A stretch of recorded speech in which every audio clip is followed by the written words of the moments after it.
rulings, at least the presidential rulings, has put in place for us as a country, you know, to at each cycle of elections look into. The question around looking into our legal framework, electoral reforms is one of those things that is very key for us to, before every election, look into and address some of the challenges that arose in the previous elections. I think we missed that opportunity this time around, and probably we hope that we don't miss that in the subsequent one. The other, of course, is to ensure that institutions are strengthened.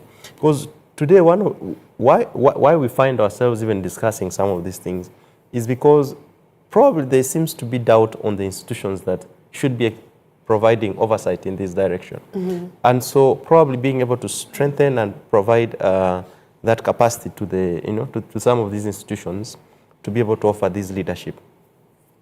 On the issue of education, I used to be a crusader of bare minimums, maybe qualifications, but increasingly looking at different benchmarks, including the 11th Parliament, which again, as indicated, it is one of the most educated parliaments that we've had, and within the region, having at least over 90% with the bare minimum of a bachelor's degree.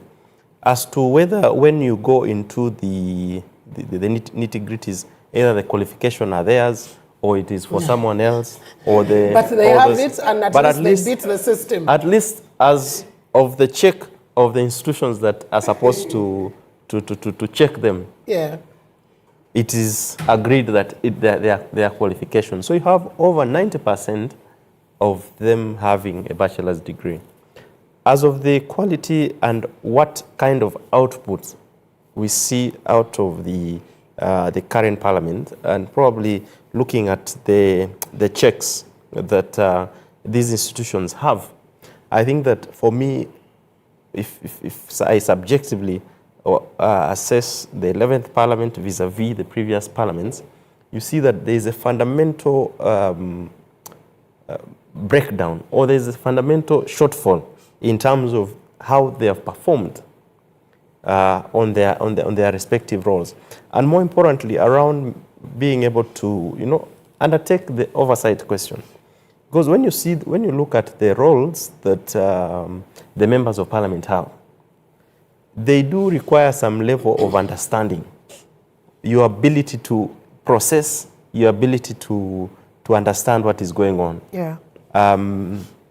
But also it requires self-investment, by the respective members of parliament to even understand, because you see, you can be a doctor in matters education. Yeah. But when you get to parliament, the dynamics, what goes on there. Legislation is all around different sectors. Yeah. So it's quite tricky. So it also goes into self-investment by the respective leaders to understand what's happening. Okay. So we've had that shortfall. So for me, I think that looking at the performance of one of the most learned parliament, I'm convinced that the discussion around bare minimums should be revised. Okay. And probably I think that we don't need the qualification and bare minimums as far as being able to represent the people is concerned. We'll definitely be getting deeper into that conversation on education, no education. Should I just give my cell phone? Should I be educated to a particular level? Let's get to Derek. How do we clean up? Because democracy is as expensive as I clearly did say. And we don't want to get into conversations of an election being annulled by a court petition because someone did not have qualifications, when we've clearly put them out in the laws. For you to become a president, these are the qualification, minimum qualification. For you to become an LC5 or whatever, these are the bare qualifications. How do we clean the system to also be able to work for everyone? Because earlier we were looking at conversations around whether it is a system that denies others while lets others scot-free, especially on the different petitions that have been brought forward. It's very interesting. It's a very interesting dynamic when it comes to examining some of these matters and petitions that we've seen. I was listening to Sechikuba, I think yesterday or the other day, and we were saying, okay, at least Matthias Walukaga has something, but Rashandi is a P5 dropout.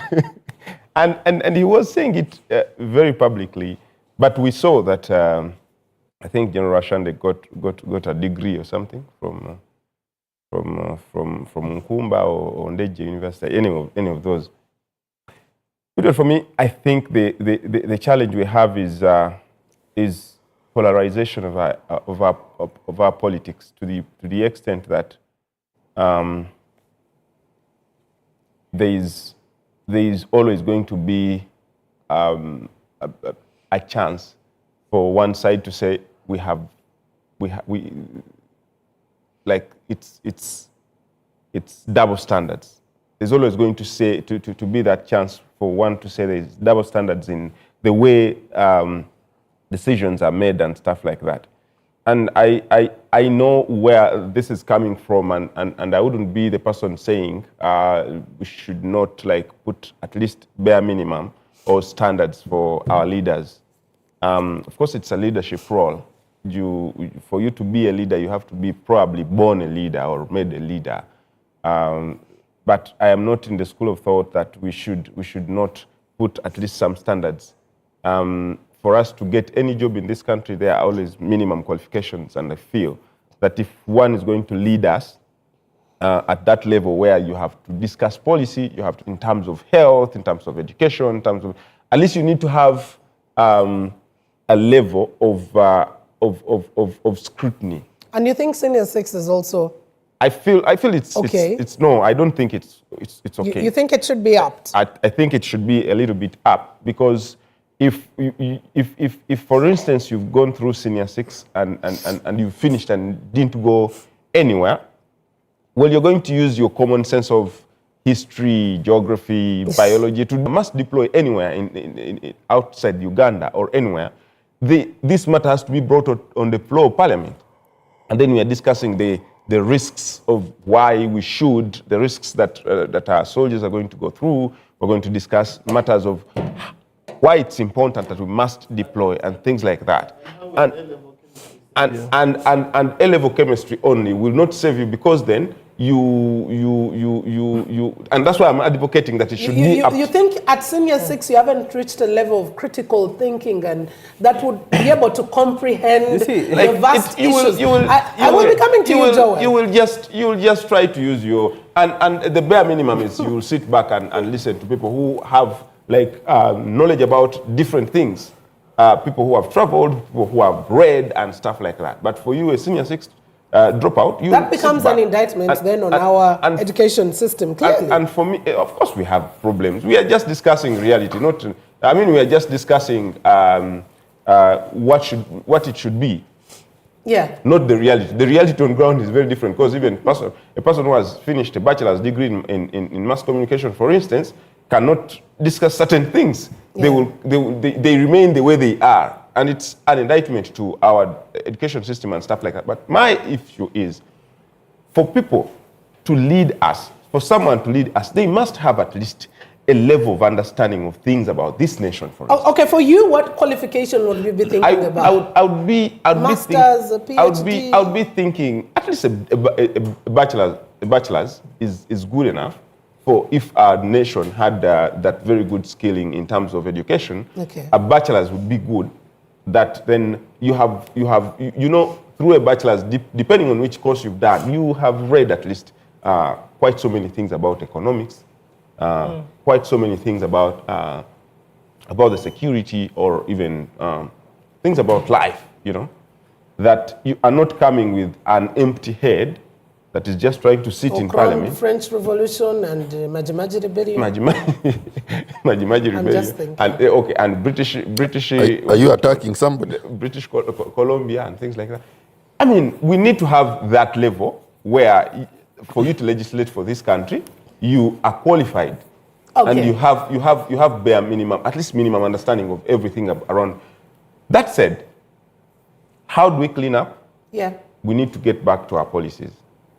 If there was something I would have appreciated for our constitution, would be some of these, revising some of the minimum standards, minimum qualifications for one to lead us. Those are some of the things that we need to be looking at.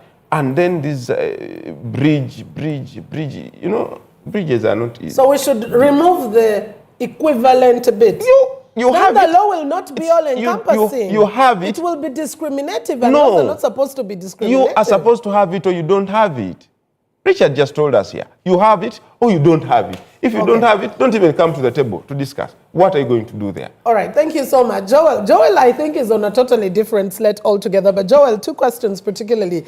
How we get to streamline our electoral system to be all-encompassing, especially with regard to who fits the billing, who does not fit the billing. But then there is also the conversation about educationalizing. I have picked that word and I will use it by force, whether it exists or not.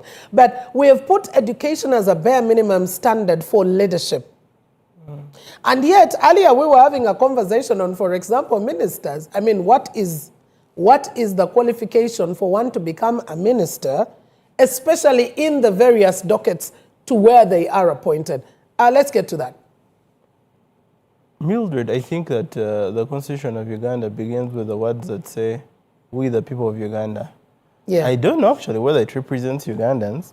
When it says we, I don't know who the we is in that Constitution, because like, you know that Justice Odoki and his commission went out in this country searching for people's views, and they found that 90% of people in Buganda wanted a federal system. 70% of all regions in the whole country wanted a federal system, but it doesn't appear in that constitution. So is that a constitution that really reflects the people's will, or we are also just tying on it? Because constitutions hardly reflect people's wills, or even law itself does not reflect necessarily people's will. It may reflect the dominant forces at that particular point in time. I want to talk about the late Honorable Mohamed Segirinya.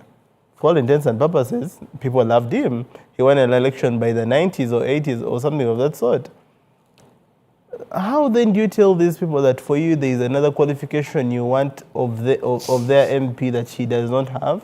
Why shouldn't this be about the people? Why should we come here and pontificate about what our people need?